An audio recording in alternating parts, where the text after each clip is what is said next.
Hello guys, ഞാനും ശിവാനാമോളും കുഞ്ഞുമാവയും കൂടെ ഇന്ന് രാവിലെ ഒരുങ്ങി എങ്ങോട്ടാ പോകുന്നതെന്ന് വെച്ചാൽ നമ്മുടെ പൊളാരിസിന്റെ ഓണറായ നന്ദിച്ചേട്ടനെ എൻഗേജ്മെന്റ് കൂടാനാണ്. അപ്പോൾ വണ്ടിയെ കയറിയുണ്ട് നമ്മുടെ കുഞ്ഞാവ നല്ലൊരു ഉറക്കം കൊണ്ട് പിടിച്ചു.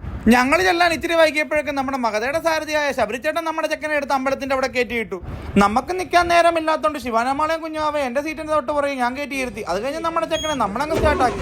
എന്നിട്ട് പതിവ് പോലെ നമ്മുടെ ആദ്യത്തെ പരിപാടിയായ കാണിക്കവഞ്ചി കൊണ്ട് പൈസയൊക്കെ ഇട്ടിട്ട് ഞങ്ങൾ നേരെ സ്ഥലത്തെത്തി. അങ്ങനെ നമ്മുടെ വണ്ടിയിലുള്ള ആൾക്കാരൊക്കെ ഇറങ്ങിയതിനു ശേഷം ശിവാനാമോളും കുഞ്ഞുമാവയും എന്റെ കൂടെ വന്ന് ക്യാബിനകത്ത് കുറച്ച് നേരം ഇരുന്നു. അപ്പൊ നമ്മുടെ നന്ദിച്ചേട്ടന്റെ എൻഗേജ്മെന്റ് നടക്കുന്നത് ഈ കാരക്കാട്ടുള്ള ഒരു അമ്പലത്തിൽ വെച്ചായിരുന്നു. അപ്പൊ ഞാനും ശിവാനാമോളും വണ്ടിയൊക്കെ ഓഫ് ആക്കിയിട്ട് നേരെ ഞങ്ങൾ അകത്ത് കയറിയിരുന്നു. അങ്ങനെ കുറച്ചു നേരം ഞങ്ങൾ ഹാളിനകത്ത് ഇരുന്നപ്പോഴത്തേക്കും നമ്മുടെ കുഞ്ഞാവയ്ക്ക് ചൂട് കാരണം അവിടെ ഇരിക്കാൻ പറ്റാത്ത അവസ്ഥയായി. പിന്നെ ഞങ്ങളൊന്നും നോക്കിയില്ല, നേരെ എണ്ണിച്ച് പുറകെ പോയി നിന്നു. നന്ദിച്ചേട്ടന്റെ മോതിരമാറ്റൽ ചടങ്ങുകളാണ് ഗൈസ് നിങ്ങളിപ്പോ കണ്ടോണ്ടിരിക്കുന്നത്. അവിടുത്തെ ചടങ്ങുകളൊന്നും ഒട്ടില്ലാകില്ലാത്തതുകൊണ്ട് പെട്ടെന്ന് തന്നെ പരിപാടികളൊക്കെ തീർന്നു. അത് കഴിഞ്ഞുകൊണ്ട് ഞങ്ങൾ നേരെ ഫുഡ് അടിക്കാനായിട്ട് ഞാനും ശിവാനാമോളും നേരെ പോയിരുന്നു. വലിയ കാര്യത്തിൽ പോയി പെട്ടെന്നിരുന്നെങ്കിലും നമ്മുടെ കുഞ്ഞായി അവിടെ ബഹളം വെച്ചോണ്ട് പിന്നെ അവിടെ നിന്ന് കഴിക്കാൻ പറ്റിയില്ല. അവിടെ നിന്ന് ഞങ്ങൾ പിന്നെ എണ്ണിച്ച് പോയി നേരെ നന്ദിച്ചേട്ടനോടൊപ്പം ഒരു ഫോട്ടോ ഒക്കെ എടുത്തിട്ട് പിന്നെ പോയാണ് ഞങ്ങൾ കഴിക്കാനിരുന്നത്.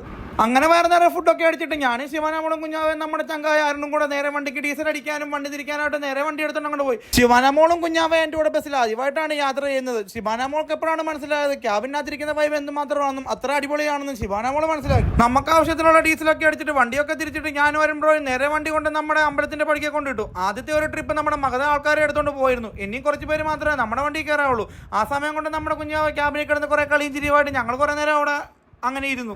അങ്ങനെ കുറെ നേരം നിന്നപ്പോഴേക്കും നമ്മുടെ ആൾക്കാരൊക്കെ വണ്ടി വന്ന് കയറി. നേരെ പിന്നെ വണ്ടി എടുത്ത് നമ്മൾ അമ്പലത്തിന്റെ അവിടെ കൊണ്ട് ആളെയൊക്കെ ഇറക്കി. എന്നിട്ട് നമ്മുടെ ചെക്കനെ കൊണ്ട് നമ്മുടെ ഷെഡിൽ കൊണ്ടിട്ടു. എന്നിട്ട് ഞാനും ശിവാനാമോളും കുഞ്ഞാവയും കൊണ്ട് നമ്മുടെ കാറും എടുത്തോണ്ട് നേരെ തിരിച്ച് വീട്ടിലോട്ട് പോയി. അപ്പോൾ മറ്റൊരു വീഡിയോ ആയിട്ട് പിന്നെ കാണാം. Okay, by.